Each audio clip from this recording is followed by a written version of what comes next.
Did you guys see this MVP voting in the NBA? It's kind of interesting, right?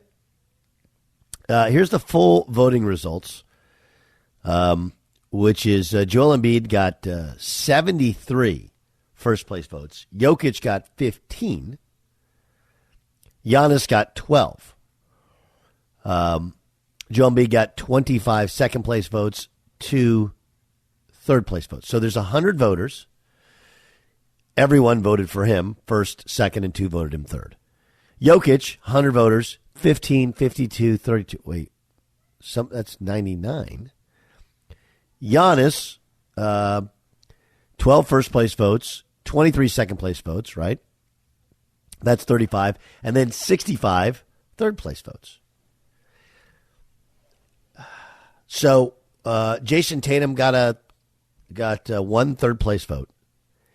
That was the one ballot that didn't have Jokic on it. It didn't have Jokic on it. The rest of the stuff, the fourth place, fifth place, doesn't really matter. But Jason Tatum did get 89 fourth-place votes. Well, by popular decree, he was the fourth best player, fourth most valuable player in the NBA. It is interesting that I point out Jalen Brunson. He got one fifth-place vote. Like I would have voted him probably third because of what I think is a titanic shift in a Titanic. Right, there was a sinking ship in New York until they got Jalen Brunson, and now look at them. But whatever. I don't have a vote. If I had a vote, I would watch. I don't want to watch every NBA game, but a lot more NBA games. The analytics people told you late in the season that Jokic should be the unquestioned pick.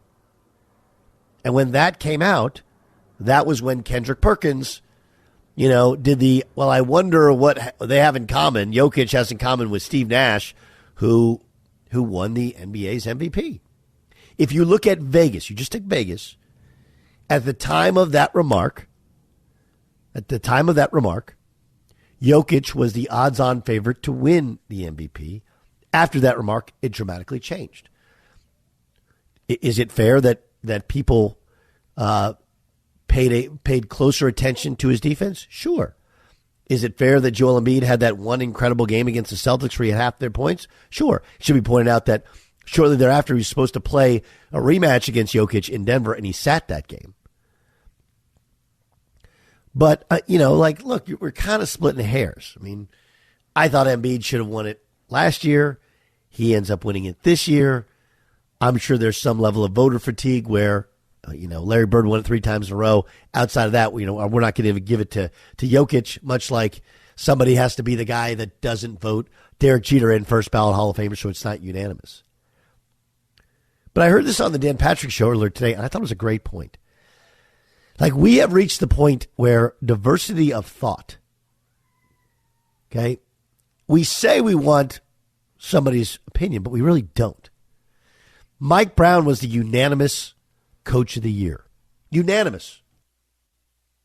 Now, most people would vote Mike Brown Coach of the Year because, did you think the Kings were going to be in the playoffs? Maybe. Did you think they were going to be this good in the regular season? No, I don't think anybody did. He's a breath of fresh air. They were fun to watch, incredibly competitive. And remember, it's a regular season-based award. But he's the only guy you're going to give that award to?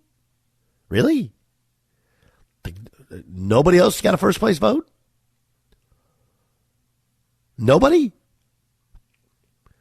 The Celtics went through an incredibly tumultuous coaching change and hired somebody who had never been an NBA head coach, and in some ways they're better this year. Joe Mazzulla's not Coach of the Year?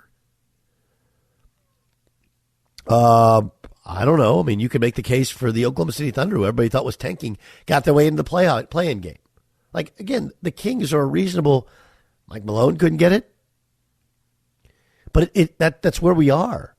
It's like nobody wants to come out and say the truth because they're worried about social media crushing them. So I will. When Kendrick Perkins made it about race, the race for MVP changed dramatically. Because there are enough people that get scared of, I don't want to be called a racist. I know I'm not a racist. I don't want to be called a racist. Now I'm going to look further into it. And you can make an argument about Embiid. That's fine. It's absolutely fine. You're completely allowed to. But you can't tell me that that's not at least suddenly in the back of people's minds. There was this stat, and it's from a guy named Wade, right? And he's a content creator, whatever, but I saw this other places. At its_Wade, Joel Embiid is the first player since Kobe in 2008 to win the MVP award despite not leading the league in at least one of these categories: PER, BPM, WS-48, that's per 48 minutes, win shares, and OBPM. Jokic led the league in all five. Okay. Jokic led the league in all five categories for 3 consecutive seasons. So the analytics community says Jokic should have been the MVP. Generally what happens is the best player on the best team wins the MVP. That should have been Giannis. And then we can factor in, well, how many games did they play? Right? How many games did they play? Joel Embiid in the regular season, okay, in a year in which we picked apart how many games he played 66 games. And for him, a lot of games. Okay? Go to the Denver Nuggets and see how many games did Jokic played in the season where they won far more games. Okay? Jokic played 69 games. So all the stats and analytics tell you Jokic had the better year. His team had the better year. And I'm not telling you that you can't give Embiid the award. Nobody cares. Nobody loses any sleep over it.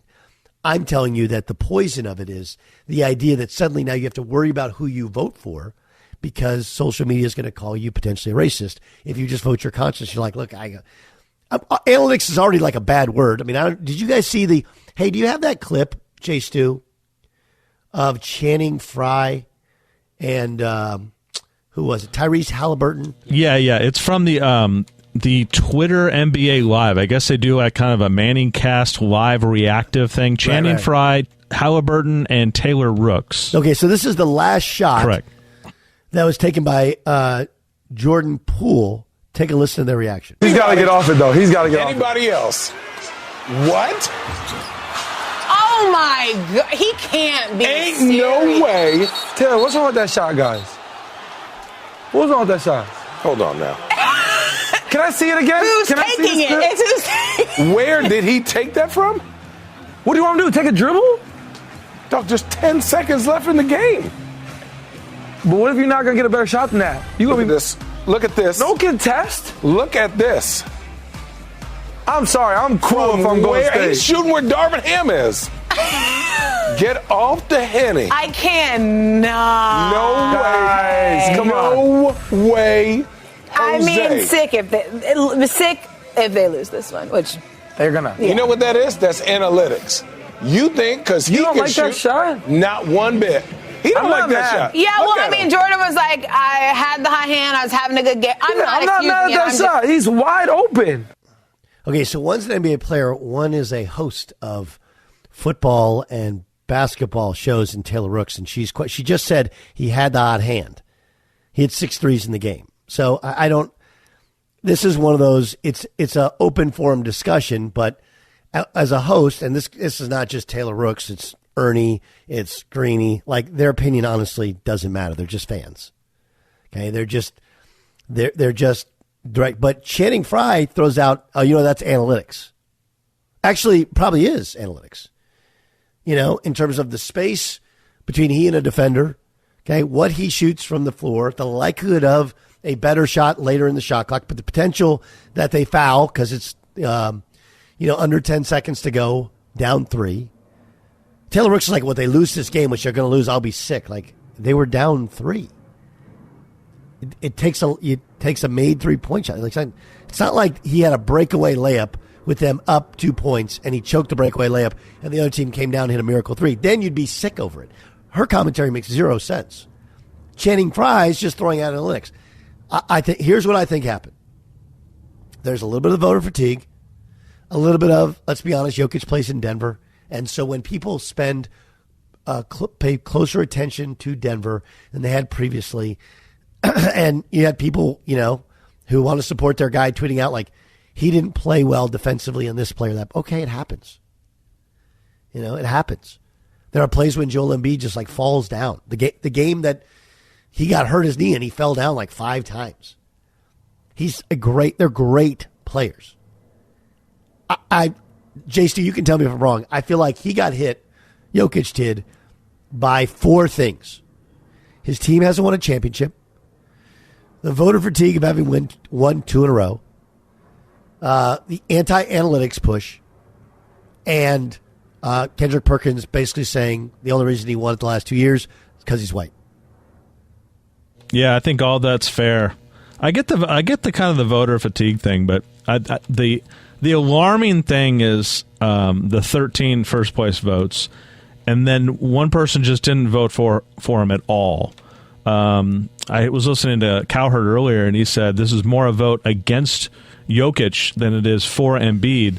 And then you take the next step, and you're like, well, why would there be votes against Jokic? And I guess maybe for all the reasons you just gave, but this whole thing, I don't know anything about. I'll let you handle the opinion about who should win the MVP.